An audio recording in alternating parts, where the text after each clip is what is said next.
Congratulations on all the success. Miraculous Tales of Ladybug and Cat Noir is huge. I see it everywhere I go, including when I travel internationally. Has her English speaking voice? What has this character meant to you? She means so much to me. Marinette has, I feel like, okay, so not only does the show really resonate with people of like all ages, but for me, it was a dream come true. It is a dream come true, this kind of character. And I'm so surprised. Like I always think like, wow, it got so huge. Like that's incredible. And then it gets bigger. The longer we spend with the characters, uh like the more we get to know them, it's really like it's so much fun recording this show. And I record a lot of shows, but this one, because we've done it for so long, it feels like second nature. And I don't really have that with many other characters that I just slug me into it like a glove, you know. Miraculous feels very much in the mold of a show that I grew up with that I know was important to you and has touched your career quite a bit too, Sailor Moon. Now, what about that genre, that like magical girl style anime, even though this isn't quite anime, really connects with you? What I love about magical girls like Sailor Moon and Ladybug is not only are they kicking butt and saving the world, there are all themes about like teams and companionship.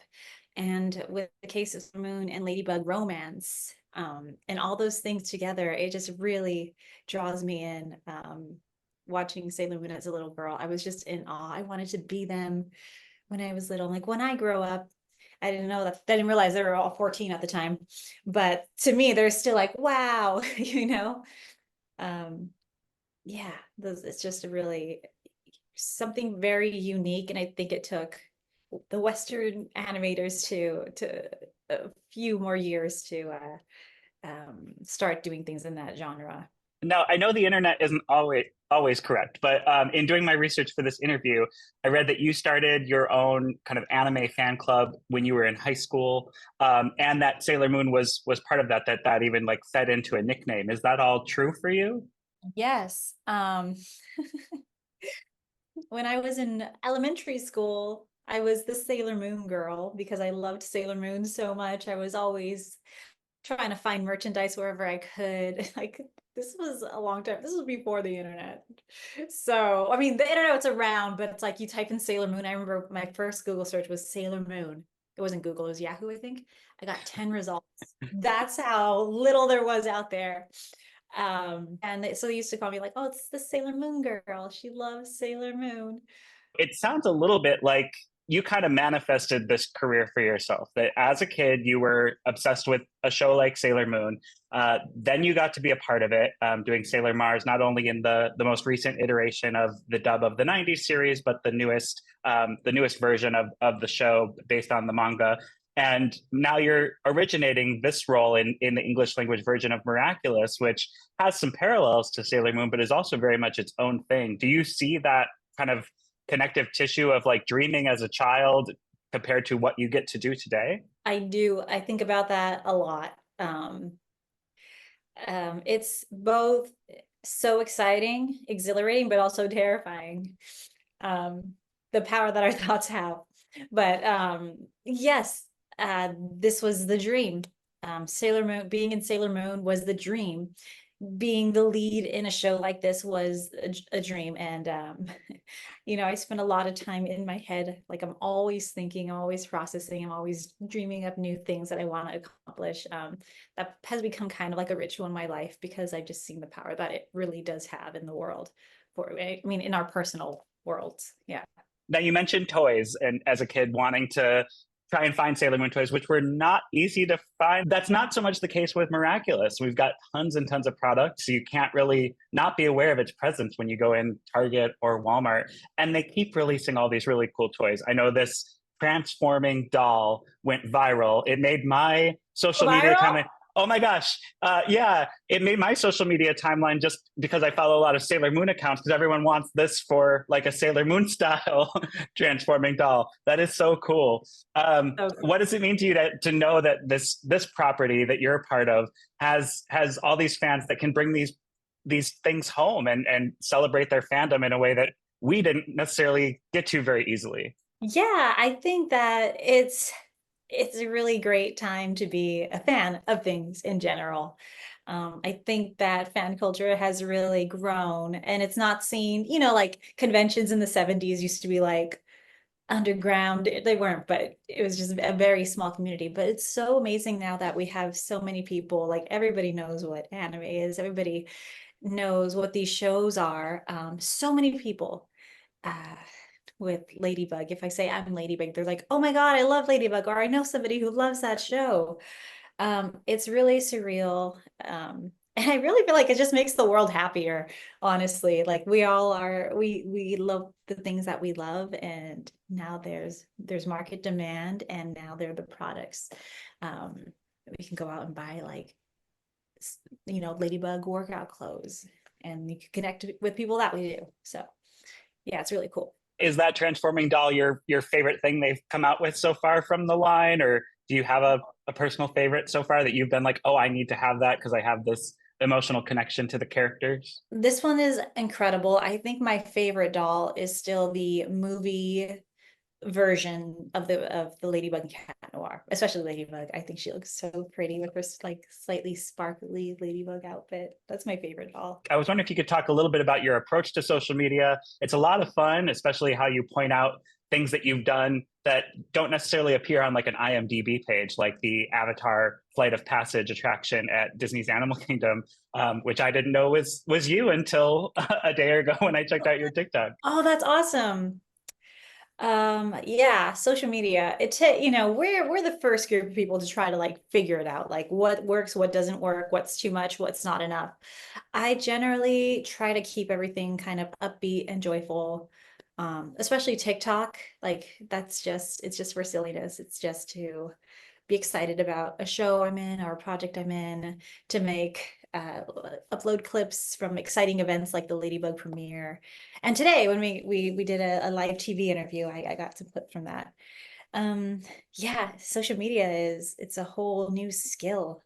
Uh, and I think we're all still trying to figure it out, It's always changing too. We just had the Paris Olympics. Miraculous, I feel like, uh, creates a lot of international interest in Paris as a destination. Have you gotten to go? Have you lived out your ladybug fantasies on the streets of Paris? Okay, so I did.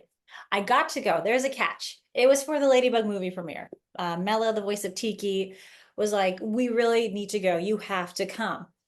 She's like, "I'll take care of the accommodations. Just show up." I'm like, "Okay."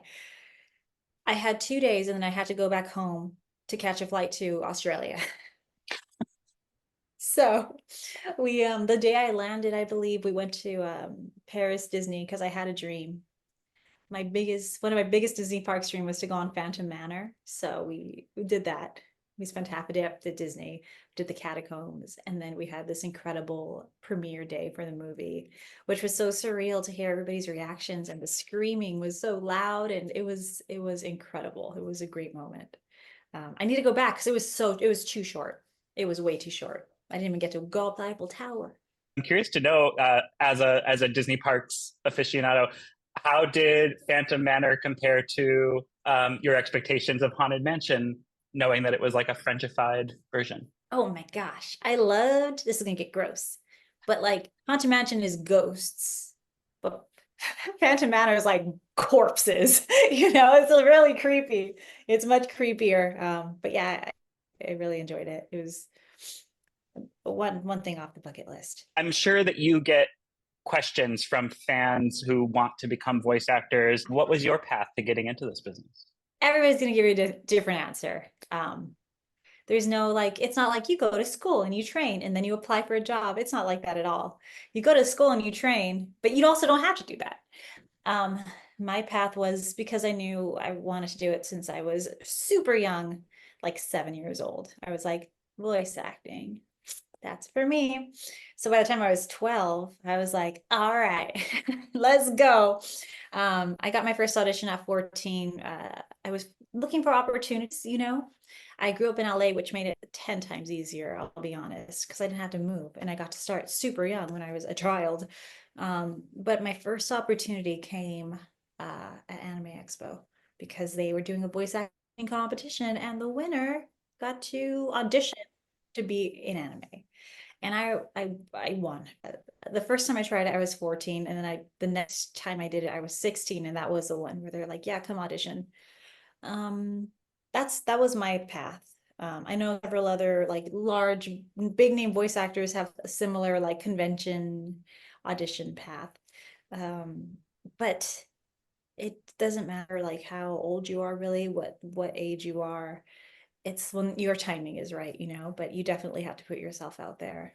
I know there's some new exciting things coming down the pipe for Miraculous, a new special, season 6, video games. How far ahead do you start to lend your voice to the dub? Do you know much about season 6 and have to like keep quiet about it, or have you not yet gotten into the booth for it? I don't know anything about season 6. um, I have a feeling I know where it's gonna go, maybe, but every time I say that, I get surprised, and I don't like to hear things before I record. I like to kind of act it out as it's going. We have the Miraculous World London um, special coming out soon, uh, hopefully around Thanksgiving. But for all the season 6 news, I think the best source for that would be the official Miraculous Ladybug Instagram. And I think that they'll be the first to like kind of break the news. What's been your favorite part of the experience so far? There must have been some really heartwarming, incredible moments for you thus far. The most amazing parts for me is the opportunity I get to travel to these different conventions, and that's really where I hear people's stories. Um, I love meeting everybody. It feels like Ladybug has allowed me to connect with so many people I don't know, and I haven't met them all yet.